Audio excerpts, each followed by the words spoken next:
ലോക്സഭാ തെരഞ്ഞെടുപ്പിൽ പോളിംഗ് ശതമാനം കുറഞ്ഞത് തിരിച്ചടിയാകുമെന്ന് KPCC നേതൃയോഗത്തിന്റെ വിലയിരുത്തൽ. UDF കേന്ദ്രങ്ങളിൽ വോട്ട് കുറഞ്ഞതിനെക്കുറിച്ച് പഠിക്കാൻ KPCC തീരുമാനിച്ചു. നൃപൻ ചക്രവർത്തിയുണ്ട് കൂടുതൽ വിശദാംശങ്ങൾ നൽകാൻ. നൃപൻ, ലോക്സഭാ തെരഞ്ഞെടുപ്പിൽ പോളിംഗ് ശതമാനം കുറഞ്ഞത് തിരിച്ചടിയാകുമെന്നാണ് KPCC നേതൃയോഗത്തിന്റെ വിലയിരുത്തൽ. അതോടൊപ്പം തന്നെ UDF കേന്ദ്രങ്ങളിൽ വോട്ട് കുറഞ്ഞതിനെക്കുറിച്ച് പഠിക്കാനൊക്കെ KPCC തീരുമാനമെടുത്തിട്ടുണ്ട്. എന്താണ് കൂടുതൽ വിവരങ്ങൾ? ബിനു, തെരഞ്ഞെടുപ്പിൽ പോളിംഗ് ശതമാനം കുറഞ്ഞത് തിരിച്ചടിയാകുമെന്ന വിലയിരുത്തൽ KPCCക്കുണ്ട് എന്ന് തന്നെ കരുതേണ്ടി വരും. കഴിഞ്ഞ ദിവസത്തെ KPCC നേതൃയോഗത്തിൽ MP-മാരൊക്കെ തന്നെ മത്സരിച്ച സ്ഥാനാർത്ഥികളൊക്കെ തന്നെ വലിയ തരത്തിലുള്ള ആത്മവിശ്വാസം മുന്നോട്ട് വച്ചു എങ്കിലും പോളിംഗ് ശതമാനം കുറഞ്ഞത് വലിയ തരത്തിൽ പ്രശ്നമുണ്ടാക്കും, പ്രതിസന്ധി ഉണ്ടാക്കുമെന്ന വിലയിരുത്തൽ നേതൃത്വത്തിലുണ്ട്. കാരണം പല സ്ഥലങ്ങളിലും പോളിംഗ് ശതമാനത്തിൽ വലിയ കുറവ് വന്നിട്ടുണ്ട്. അത് പാർട്ടി വോട്ടുകളിൽ നിന്നാണോ UDFൻ്റെ വോട്ടുകളിലാണോ കുറവ് വന്നത് എന്നതാണ് പരിശോധിക്കണം എന്ന നിർദ്ദേശം പല നേതാക്കളും മുന്നോട്ട് വച്ചിട്ടുണ്ട്.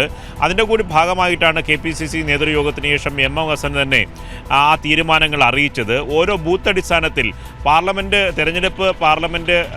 മണ്ഡലം കമ്മിറ്റിയുടെ ചുമതലയുള്ള നേതൃത്വത്തിൽ തുടങ്ങി താഴെ തട്ട് വരെ ബൂത്ത് അടിസ്ഥാനത്തിൽ ഇത് വിലയിരുത്തണം. ആ വിലയിരുത്തുമ്പോൾ തന്നെ പ്രത്യേകം പരിശോധിക്കേണ്ട ഒരു കാര്യം, എത്ര വോട്ട് ഓരോ ബൂത്തുകളിലും പോൾ ചെയ്യപ്പെടാതെ പോയിട്ടുണ്ട്, അതിൽ UDF വോട്ടുകൾ പോൾ ചെയ്യപ്പെടാതെ പോയിട്ടുണ്ടോ, അങ്ങനെ പോയിട്ടുണ്ടെങ്കിൽ അതിൻ്റെ കാരണം എന്താണ് എന്ന് പരിശോധന നടത്തണമെന്നും KPCC നേതൃയോഗത്തിൽ തീരുമാനിച്ചിട്ടുണ്ട്.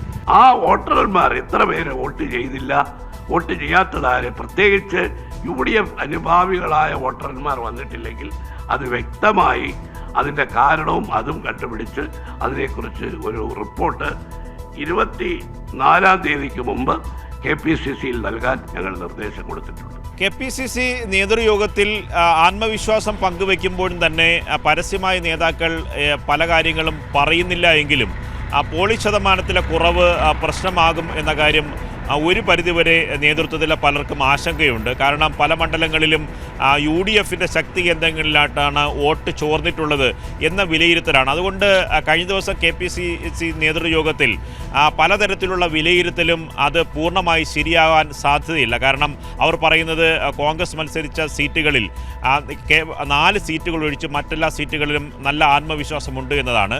അങ്ങനെ ആത്മവിശ്വാസമുണ്ട് എങ്കിൽ എങ്ങനെയാണ് ഈ പോളിംഗ് ശതമാനം കുറയുന്നത് സംബന്ധിച്ച് ഇനി പഠിക്കാൻ KPCC പ്രത്യേക കമ്മിറ്റി ചുമതലപ്പെടുത്തുകയും ബൂത്ത് അടിസ്ഥാനത്തിൽ പരിശോധന നടത്താനും തീരുമാനിച്ചത് എന്നത് ഏറ്റവും പ്രധാനപ്പെട്ട ചോദ്യമാണ്. അതുകൊണ്ട് പൂർണ്ണമായ കണക്കെടുപ്പിൻ്റെ അടിസ്ഥാനത്തിലല്ല UDF ആത്മവിശ്വാസം വച്ചു പുലർത്തുന്നത്. അതുകൊണ്ട് ഇനി ബൂത്ത് അടിസ്ഥാനത്തിൽ കണക്കുകൾ എടുത്ത് പരിശോധിച്ച ശേഷം മാത്രമേ യഥാർത്ഥ വിലയിരുത്തലിലേക്ക് UDF പോകാനുള്ള സാധ്യതയുള്ളൂ. ഒരു കാര്യം ഉറപ്പാണ്, ഈ പോളിംഗ് ശതമാനം കുറഞ്ഞത് സംബന്ധിച്ച ആശങ്ക UDFനുള്ളിലും കോൺഗ്രസിനുള്ളിലും ഉണ്ട്. ഒപ്പം തന്നെയാണ് ഈ നേതൃമാറ്റവുമായി ബന്ധപ്പെട്ട നിലവിൽ KPCC ആക്ടിംഗ് അധ്യക്ഷനായി തുടരുന്ന MM ഹസൻ ആ പദവി ഒഴിഞ്ഞു കൊടുക്കാൻ കഴിഞ്ഞ ദിവസം തയ്യാറായില്ല. അദ്ദേഹം പദവിയിൽ തുടരുകയാണ്.